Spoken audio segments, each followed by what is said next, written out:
Long before it was the capital of California's Silicon Valley, San Jose stood at the center of the fertile Santa Clara Valley, once called the Valley of Heart's Delight.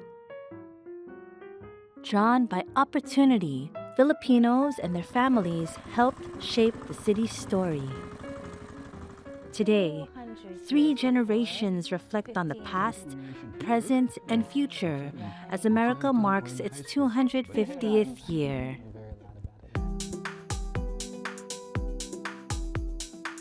This entire area was our playground in the 1930s, 1940s. So on 4th Street in 1931, I was born in a house there. So there's a lot of history here between all 3 ethnic minority groups, the Chinese, Japanese, and Filipinos. Being in California is so special. As an ethnic studies instructor, right, we are a state where in recent years ethnic studies became a requirement at the high school level, the community college level, the CSU. I'm very appreciative of the ways in which we lean here. I think one of the greatest functions of being an artist is the limitless power of imagining a better world than the one that already exists. 250 years since the American Revolution. It's funny, but what I know right now is that I am looking for the next one.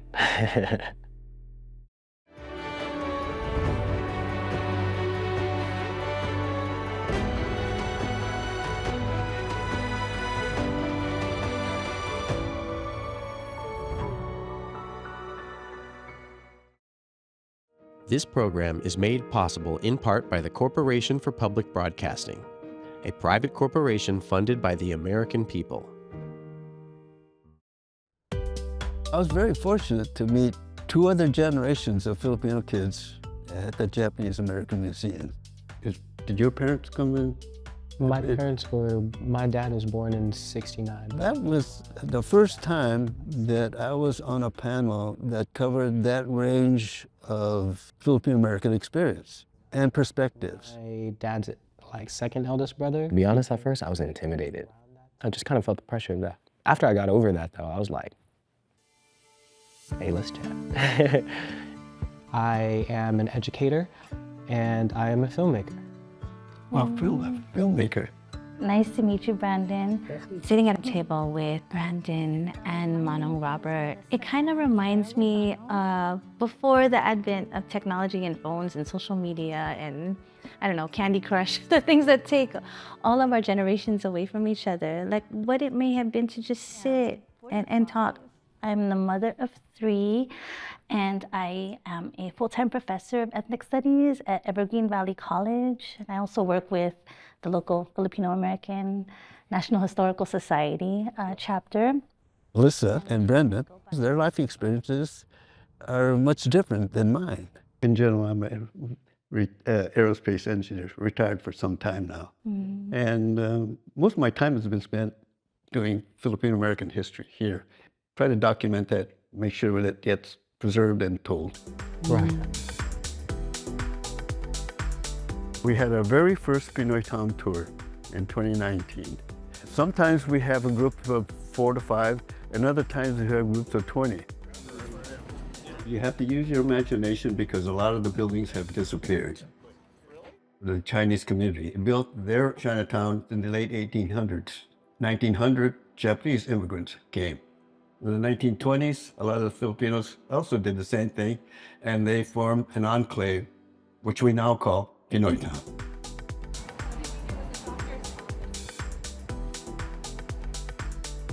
This area is called the Valley of Heart's Delight. The reason it's the Valley of Heart's Delight because of all the Chinese laborers, the Japanese laborers, the Mexican laborers, and the Filipino laborers.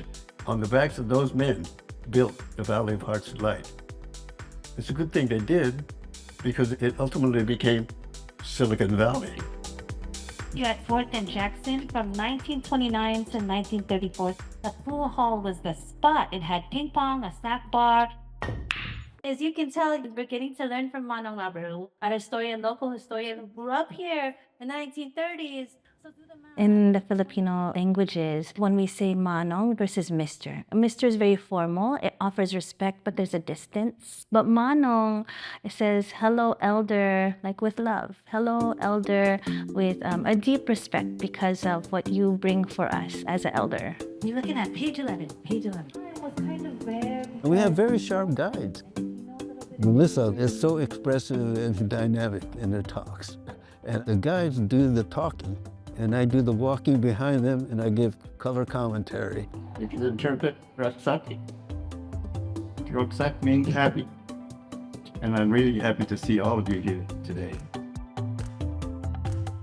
I am the child of Filipino immigrants who came in the 1970s. It's like, oh, I'm Filipino-American, right? But as I've grown and learned, I've also started to identify or articulate the lineages of each of my parents. As you remember, the Philippines is over 7,100 islands, over 100 languages, that through colonization became a people, right? But there were many, many people. So my father, his culture is from the Kalinga tribe in the north, and my mother is from the Game Leyte, and her people are called the Waray. The courses I teach here are Introduction to Ethnic Studies, Asian American Culture and Experience, and Women of Color in the United States. Teaching at the community college is wild because we have quite an age range. We can have students as young as 14 to as old as 72. For instance, I'm gonna say grandmas and grandpas that may have come out of a refugee crisis, put their kids to school, and they're now like, I wanna learn, right? So if you go to Instagram and you take a look at the account called Bahadana 21st Century. It's a beautiful challenge to see how I can be present across that map of individuals in terms of immigration status, whether they're documented, undocumented, whether they're first generation to third generation, whether they're monolingual or multilingual. I want us to know that I think about our strength. My cultural heritage allows me to ask the question about history, culture, stories, movement, survival, resilience. And then we get to become closer to the remembering that we are all responsible to and for one another, you know, to live well, really at the end of the day. Yeah. So what does it mean for us as Filipinos to see the American dream and go for it at the cost of a lot, you know? Yeah. Mm-hmm. Yeah.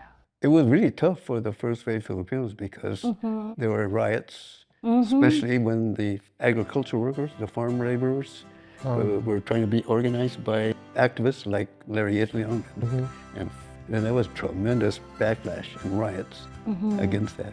And of course, the biggest one is the grape strike in 1965. Did you ever hear about that? I took an Asian American Studies class, and yeah, they talked about the Delano Manong grape strike. Yeah, oh, you actually cover that. Yeah. And, I didn't learn too much about my Filipino heritage and Filipino-American history in general until I hit college. Yeah. It was in college that I started getting a lot more connected with my Filipino heritage. I am a filmmaker, poet, educator, activist, and I also go by the name of Kuya B for all of these things. The word Kuya in Tagalog means older brother. So at Youth Speaks, I am a teaching artist. For today's writing prompt, make a list of urban legends, myths, or superstitions you grew up hearing as a kid. For each of the I collaborate on this spoken word curriculum that kind of gives students the tools they need necessary to talk about their own lives. My nanay planted orange trees in her backyard. And 13 years after her passing, her great-grandchildren enjoyed the fruit. Motion is only motion if it ripples across generations. I'm from the Bay. I think some really beautiful through line that I have in all of this is my students also started calling me Kuya. In the 1940s, I was a paper boy, and my route included Pinoy Town. My contemporaries would play around here You have to imagine the pumps were here, garage, and the mechanics were here. And we had a lot of crowds and activity here, so it became an attraction for us kids. One of the houses that we lived in, I remember the house because directly across the street in 1936, the Japanese temple was being built, and it was a great attraction for us kids. I remember Executive Order 9066, April 1942. It enabled the military authorities to remove all of the first and second generation Japanese born here, so therefore American citizens, but nevertheless, they had to be evacuated. We were on the porch, and we saw the Iwasaki family carrying their bags and clothing. And then they assembled out here on the street and walked that way, and that's the last we saw of them. All the trials, tribulations, anti-Asian, anti-Filipino hatred, I guess, still persists now to this day, unfortunately. I didn't have any problem with my identity. Yeah, I'm Filipino, right? I'm going to a white school. Yeah, well, okay. There was no questioning until, of course, when you run into the discrimination. Yeah. We had no discrimination here Right. in Chinatown or in the high school, but outside of it, there was. Even though I consider myself an American, I have a strong feeling about my heritage, but yet I'm an American. Some Americans don't see it that way. At the time that we went to school, it was all anti-Asian, anti-Filipinos. We just endured it. Right. This is an experience that may be familiar to many groups of people, but in the Filipino culture, there's this concept of lihim. Lihim is like to bury, to put below ground, to leave untouched, unheard. So there's trauma, there's difficulty, there's trials and tribulations, right, that families or generations may have experienced, and that the way to move forward is to never speak to it again. The way to move forward is to not look back, just look forward. Because I think the question that you're trying to get at. It's nice to be in the space with other like older generation Filams who have also weathered this kind of crazy in their lives. You know? Because I feel like our own culture is set up to be something that's not valuable, you know, in the United States and like in this imperial society. So I was growing up definitely feeling like that, like kind of feeling ashamed of being Filipino, which was very like unfortunate as a kid. I had performed a poem at an annual event where they basically pull a lot of like big business owners and I guess important people. And they reached out to me as a poet to perform poetry at this event. I was like, hey, let's go. As soon as I walked through the door, one of the workers was like, hey, are you a part of the catering staff? And I was like, part of the job sometimes, to be honest. Being like a brown artist around here, you know? A lot of unlearning, but now no one can tell me to be ashamed of being Filipino. Like I'm very loud about it now. You know, who wrote American history? Right. The whites, right? Yeah. And so it's anti-Asian, Yeah. and as well as anti-non-whites. Yeah. Right. When I hear what you've gone through and what you've done, Melissa, and your educators, that's one thing that I think that's saving us, is that, first of all, Asian studies at a lot of the universities and schools, and teaching about Filipino history.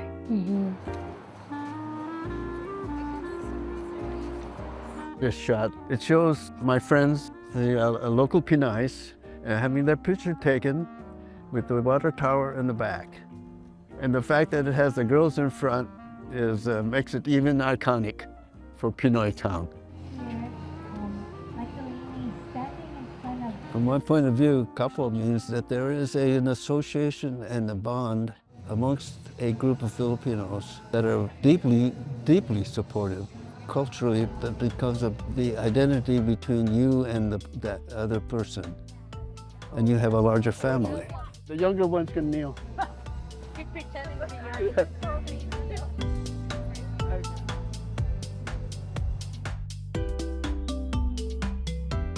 Kapwa is the Filipino understanding that I am you and you are me. It's seeing the self in other.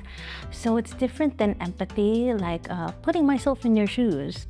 And through Kapwa, when there's that understanding of a shared humanity, then there is a practice of looking out for one another.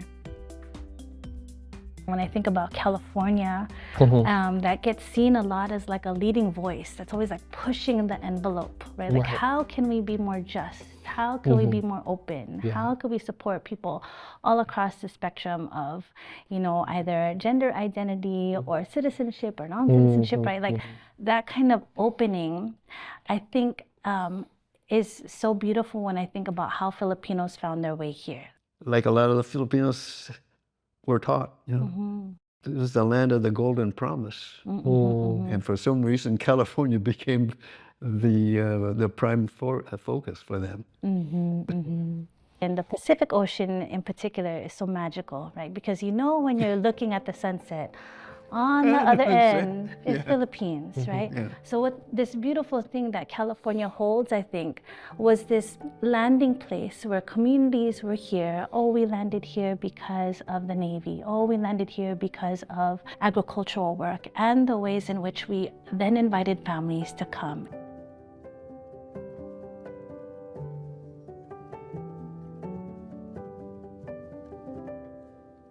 One of the things I do love about California is how we look out for each other. Because some of the crazy happening in California right now is all of the ICE raids that are happening. Like in my classes, I teach students know your rights workshops because, you know, like a lot of my students also have family members or may themselves be undocumented. There's such like vile narratives going on about immigrants in this country. Kending Lo's famous Chinese restaurant. What I'm doing now, trying to capture the story of the immigrant Filipinos. If you use your imagination and you are there standing here, you'll see the Filipinos lined up among those businesses. You could listen and you could hear the 3 different languages. And then the hustle and bustle of the cars going back and forth. And if your nose is sensitive enough, like mine was, I think, you can smell the food coming out of the Chinese restaurants and the Filipino restaurants. That's the way that it appeared to me way back when in the 1940s.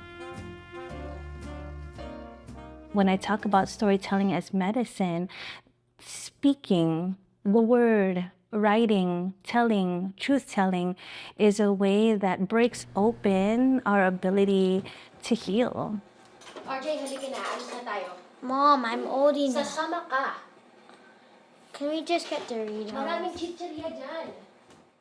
My first film out of college was a Filipino-American short film called The Last Supper that I co-directed with Nolan. It is a nod to generational difference between first-generation immigrants and their children, specifically Filipinos. Bahala ka na sa buhay mo! Resign na ako! It was a nod to our childhood, a nod to Filipinos in the Bay Area. We wanted to make a film that's like, this is the truth of it all. This is our experience. This is our lives. What about your dad? Your dad might know our dad then. And this was the experience of how it feels to grow up as a second-generation Filipino-American in the Bay Area. Second generation meaning that we were not the ones who immigrated here, it's our parents who immigrated here. And we are basically the first generation who was born and raised here.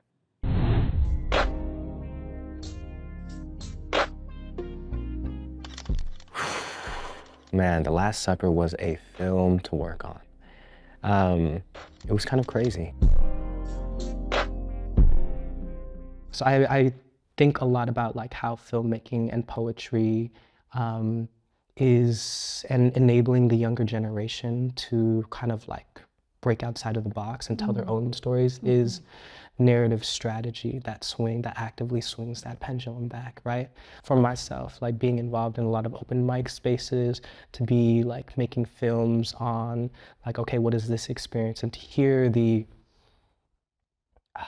just the affirmation, the upliftment, the centering of like young voices trying to tell their stories. I think this is, it does bring me a lot of hope in these times as well though. I'm gonna be also like tabling at like Fam Jam at Berryessa in San Jose this year. Cool, yeah. And that's always such a beautiful place for me to see what's up with the community. Fam Jam is a celebration of Filipino-American History Month, where we can celebrate like the joy of being Filipino. There's a lot for us to celebrate today.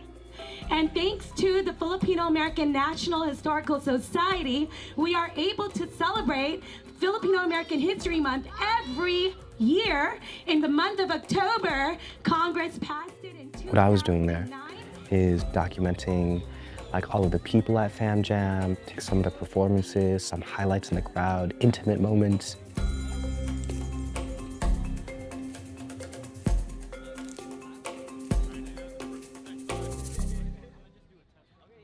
Together, we're showing that being Filipino-American isn't one single story.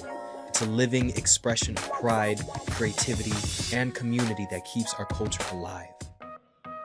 Fam Jam is a festival and really just in celebration like of us in a way that is something that we can share with everybody.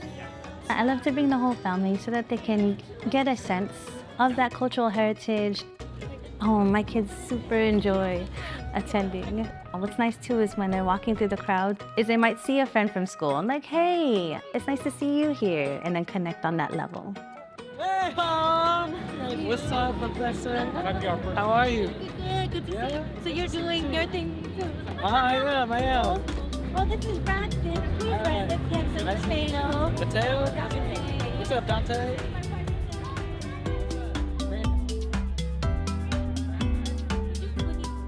We've been here long before the U.S. was even a country, okay? We've been here since 1587, right, everyone? So should we start way before the American Revolution, Yeah, right? that's Like right. 200 years before, Yeah, 1587. yeah, before. Filipinos were on Spanish galleons, and lo and behold, they see this huge rock, and it's Morro Bay.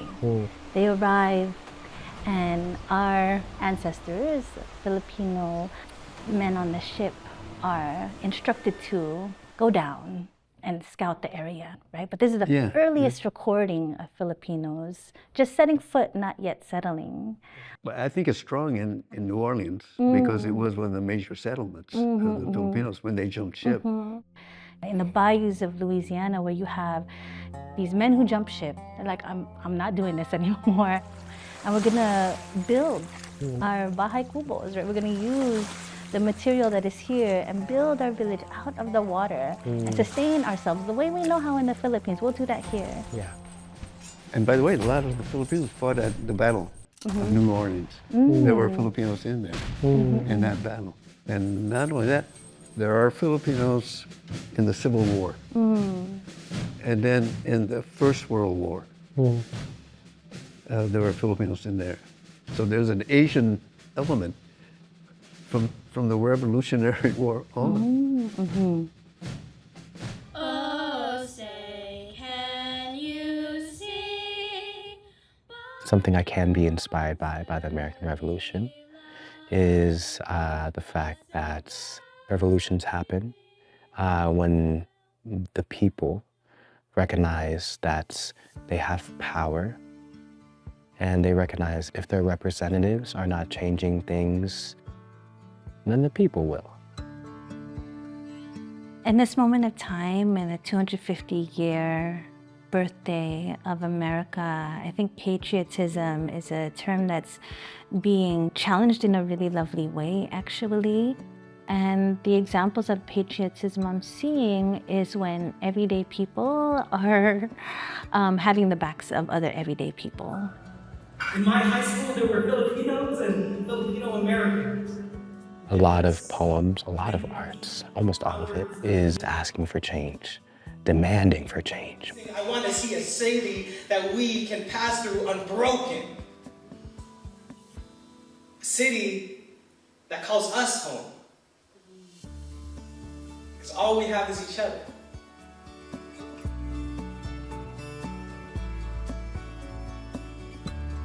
What we're doing here in the Valley is contributing to the larger picture of the Filipino-American experience. That story being told, and that's really that important. Every one of you should do the same. Interview your mom, interview your dad. Doesn't matter if they're from the Philippines or Germany or the Netherlands, get their story, because ultimately it will become part of American history. Deeply in my heart, I thank you all for being here and listening to our story. Thank you. Go to college, straight down 6th Street to San Jose State. My brother became a business ad major. I became a mechanical engineer. I was very fortunate to go to the California Institute of Technology. I didn't know how powered school that was, and became a rocket engineer. So it really is rocket engineering. He's a rocket scientist. I didn't know that was real. You can visit our website for more information and additional resources. It's all at generations250.org. This program is made possible in part by the Corporation for Public Broadcasting, a private corporation funded by the American people.